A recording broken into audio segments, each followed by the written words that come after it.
منازل آخرت میں ایک منزل فشار قبر کی منزل ہے، سوائے اللہ کے خاص اولیاء کے۔ منافق کافر تو مشمول ہوتے ہی ہیں، اکثر مومنین کو بھی اس منزل سے گزرنا پڑتا ہے۔ ہاں، فشار قبر کے درجات مختلف ہیں۔ کم سے کم درجہ یہ ہو سکتا ہے کہ بعض اوقات جیسے اس دنیا میں بھی آپ محسوس کرتے ہیں، بعض اوقات آپ کا دل گھبرا جاتا ہے، اور یہ تو کم ترین درجہ، وگرنہ فشار قبر خدا نہ دکھائے ہمیں امان دے، اس کی سختی اور شدت بہت زیادہ بیان ہوئی ہے، یہاں تک کہ اگر دنیاوی لحاظ سے آپ اگر اس کے لیے تشبیہ دینا چاہیں تو فشار قبر کے لیے جو تشبیہ عام طور پہ دی جاتی ہے کہ آپ ایک مردے کو، ایک انسان کو اس طرح سے دونوں پہلوؤں سے پریس کریں کہ اس کی پسلیاں ٹوٹ جائیں، دائیں کی پسلیاں بائیں اور بائیں کی دائیں آ جائیں۔ اور اس کے لیے یہ جو فشار قبر ہے، اس کا مطلب یہ بھی نہیں، ظاہر ہے یہ کوئی فزیکل وہ تو پریشر نہیں ہوتا بدن پر، اس طرح سے نہیں ہے، ظاہر ہے یہ فشار، یہ دباؤ، یہ پریشر انسان کی روح پر آتا ہے۔ لہذا اس کے لیے چاہے ایک انسان قبر میں نہ بھی ہو، چاہے دفن ہو یا نہ ہو، خاک کے دل میں ہو یا نہ ہو، فشار قبر کی منزل سے بہرحال گزرنا پڑتا ہے۔ بہت کم ہے مومن جو فشار قبر کی منزل سے سلامتی کے ساتھ بغیر فشار قبر کے گزر جاتے ہیں۔ تو دیکھنا یہ ہے کہ فشار قبر کے عوامل کیا ہیں، وجہ کیا ہے، کون سے، ظاہر ہے میں نے جو خطبے میں آیت تلاوت کی ہے اس میں ارشاد پروردگار ہو رہا ہے وَوَجَدُوا مَا عَامِلُوا حَاضِرًا۔ انسان قبر میں، برزخ میں، محشر میں، قیامت میں وہی پاتا ہے ما عاملو، جو اس کا عمل ہوتا ہے، جو کام کرتا ہے وہی عذاب کی صورت میں یا ثواب کی صورت میں وہ عمل ہی ہے انسان کا جو حاضر ہوتا ہے، جو اس کو ملتا ہے۔ وَلَا يَظْلِمُ رَبُّكَ أَحَدًا، تیرا پروردگار تو کسی پر ظلم نہیں کرتا۔ وہ خدا کو نعوذ باللہ کوئی سکون نہیں ملتا کہ مرنے والے کو فشار دیا جائے، اس کو عذاب میں مبتلا کیا جائے، نہیں، وہ تو رحیم اللہ ہے، اس خدا کی تو منشا یہی ہے، اس خدا کی تو مرضی یہی ہے کہ کسی ایک بشر کو بھی عذاب قبر اور فشار قبر نہ ہو۔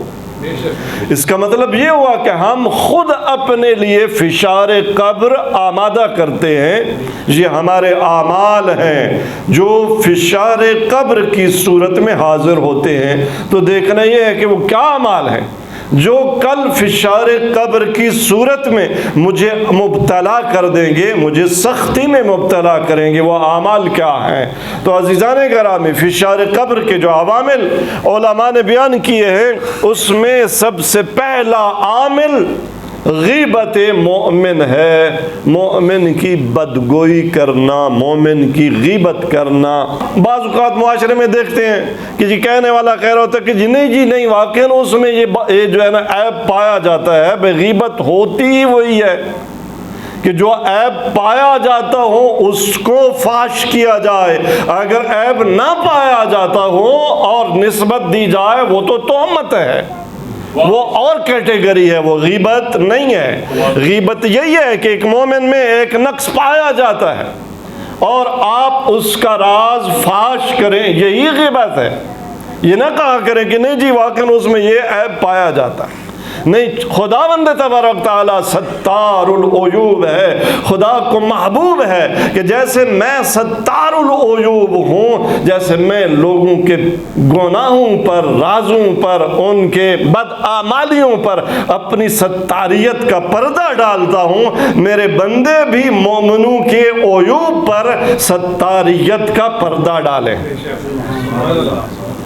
جب کوئی اس پردے کو چاک کرتا ہے، مومن کی حرمت پامال کرتا ہے، تو فشار قبر گویا اپنے لیے آمادہ کر لیتا ہے۔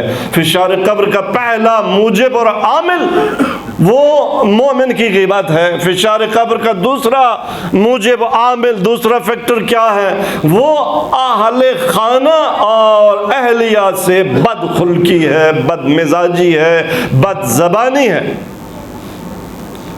اپنے اہل و عیال کے ساتھ، بالخصوص اپنی اہلیہ کے ساتھ خوش مزاجی سے پیش آنا، یہ ہے تعلیم اسلام۔ بدخلقی سے پیش آنا، جناب سعد بن معاذ صحابی رسول ہیں، جنگ خندق میں، باقی جنگوں میں بھی شریک ہوئے ہیں، جنگ خندق میں زخمی ہو گئے اور پھر مریض رہے۔ آپ کی عیادت کے لیے حضرت رسول خدا صلی اللہ علیہ وآلہ وسلم تشریف لے جاتے رہے۔ جب رحلت پہ آ گئے تو ان کے جنازے میں سرکار رسالت آپ پا برہنا خود تشریف فرما ہیں، شریک ہوئے، اور فرماتے ہیں کہ 70,000 ملائکہ نے سعد کے جنازے کی تشییع کی اور تشییع جنازہ میں حاضر ہوئے۔ سعد کی ماں دیکھ رہی ہے، جب دیکھا کہ اتنے اکرام کے ساتھ میرے بیٹے کو اس کی تشییع جنازہ کی گئی ہے، اسے دفن کیا گیا ہے، اس کے جو تدفین کے مراحل ہیں وہ انجام دیے گئے ہیں، اللہ کا رسول، انبیاء کا سردار اس کی تشییع جنازہ میں شریک ہیں، 70,000 ملائکہ شریک ہوئے ہیں، تو ایک جملہ کہا، ہنیئا لک الجنہ، اے سعد تجھے جنت مبارک ہو۔ جب ماں نے یہ جملہ کہا تو سرکار رسالت آپ صلی اللہ علیہ وآلہ وسلم نے فرمایا کہ ابھی سعد کو فشار قبر ہو رہا ہے، اس وقت سعد عذاب قبر میں مبتلا ہے۔ آپ کہاں سے کہہ رہی ہیں کہ تمہیں جنت مبارک ہو؟ اس پر تو ابھی عذاب نازل ہو رہا ہے۔ پوچھا گیا یا رسول اللہ، جب اتنا اہتمام ہے، جنگ خندق کا زخمی ہے، ایک لحاظ سے شہید ہے، 70,000 ملائکہ اس کے جنازے میں شریک ہوئے ہیں، آپ پا برہنا اس کے تشییع جنازہ میں شریک ہوئے ہیں، یہ سارا اہتمام، پھر بھی سعد کو فشار قبر ہو رہا ہے، وجہ کیا ہے؟ فرمایا کہ سعد اپنی تمام نیکیوں کے باوجود اس میں ایک عیب تھا، اپنے اہل خانہ کے ساتھ سختی اور بدخلقی سے پیش آتا تھا، اس کی وجہ سے اسے فشار قبر ہو رہا ہے۔ فشار قبر کے عوامل میں سے ایک اور عامل نماز کو اہمیت نہ دینا، نماز کو کم تر سمجھنا، پڑھ لوں گا، دیر کرنا، اول وقت سے تاخیر کرنا، باقی کاموں کو نماز پر زیادہ اہمیت دینا، بہرحال نماز کو اہمیت نہ دینا، یہ بھی فشار قبر کا موجب ہے۔ اگلا عامل فشار قبر کا، وہ بھی فیملی سے، گھر سے، اہل خانہ سے جو انسان کا سلوک اور برتاؤ ہے اس سے مربوط ہے۔ وہ کیا ہے؟ بیوی کو، بچوں کو ان کے اپنے حوالے، خود بیٹھا ہے جناب فلاں مزار پر، خود دوستوں کے ساتھ محفلوں میں، نہیں پتا بیوی کیسے گزارا کر رہی ہے، نہیں معلوم بچوں کی فیس کیسے ادا کی جا رہی ہے، نہیں معلوم اہلیہ کے پاس، بچوں کے پاس ڈاکٹر کی فیس دینے کا، ادا کرنے کی بھی پیسے ہیں یا نہیں ہیں۔ اہل و عیال کے لیے اللہ نے انسان کو، باپ ہو یا شوہر ہو، اس کو گویا اپنی جگہ رکھا ہے۔ رزق خدا دیتا ہے، روزی خدا دیتا ہے، کفالت خدا کرتا ہے، تربیت خدا کرتا ہے، لیکن خدا کا یہ فیض شوہر اور والد کے وجود کی برکت سے جاری ہوتا ہے۔ جو شخص اپنی یہ ذمہ داری نہیں ادا کرتا وہ فشار قبر میں مبتلا ہوتا ہے۔ فشار قبر کے موجبات میں سے اگلا موجب طہارت کا خیال نہ رکھنا، نجاست اور طہارت کی تمیز نہ ہونا۔ جس شخص کا لباس نجس ہو، جس شخص کا بدن نجس ہو، وہ ابلیس کی آماج گاہ بن جاتا ہے، اس کی زندگی شیطان کی چراگاہ بن جاتی ہے۔ اور فشار قبر کا ایک موجب یہی ہے کہ انسان طہارت کا خیال نہ رکھے۔ یہ چند بڑے بڑے عوامل ہیں فشار قبر میں مبتلا ہونے کے۔ اب کیا کیا جائے کہ ہم فشار قبر سے نجات پا جائیں؟ وقت کے دامن میں پھر گنجائش نہیں ہے، میں ایک فہرست گن دیتا ہوں۔ کچھ عمل اگر انسان خود اپنی زندگی میں انجام دے، جب تک زندہ ہے خود بندوبست کر لے، پتہ نہیں مرنے کے بعد کوئی اس کے فشار قبر سے نجات کا اہتمام کرے گا یا نہیں کرے گا۔ تو فشار قبر سے نجات کے لیے پہلا کام جو میں خود ابھی کر سکتا ہوں کہ کل جب مجھے قبر میں اتارا جائے تو میری پسلیاں نہ ٹوٹے، میں اس فشار قبر میں مبتلا نہ ہوں۔ جب بھی انسان سنے کہ کوئی مومن مر گیا ہے، اس دنیا سے چلا گیا ہے، تو اس کے لیے نماز وحشت قبر ادا کرے۔ اس سے خود یہ فشار قبر سے بچ جائے گا۔ دوسرا کام قرآن کریم کی تلاوت، اور بالخصوص سورہ الملک، سورہ تکاثر اور سورہ الزخرف، ان 3 سورتوں کی مداومت کے ساتھ ہمیشہ تلاوت کرنا، یہ موجب بنتا ہے کہ انسان سے فشار قبر ہٹ جائے، فشار قبر کی منزل سے وہ آسانی سے گزر جائے۔ وقت پر نماز پڑھنا، یہ مجھے بنتا ہے انسان نماز کو اہمیت دے، وقت پر نماز پڑھے، یہ مجھے بنتا ہے کہ انسان فشار قبر کی منزل سے آسانی سے گزر جائے۔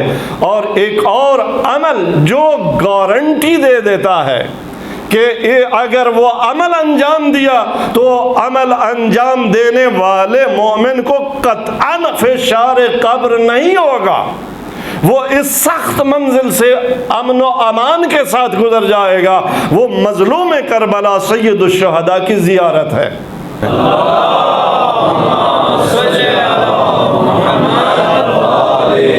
معصوم کی روایت ہے کہ جو مظلوم کربلا کی زیارت کرتا ہے، زندگی میں ایک بار بھی اگر مشرف ہو جائے، خدا ہم سب کو یہ توفیق دے، ہمیں زائر قبر حسین بنائے، تو اس کے لیے روایت یہ کہتی ہے کہ یفسخ فی قبر مد بصر، جہاں تک اس مرنے والے کی نگاہ جاتی ہے،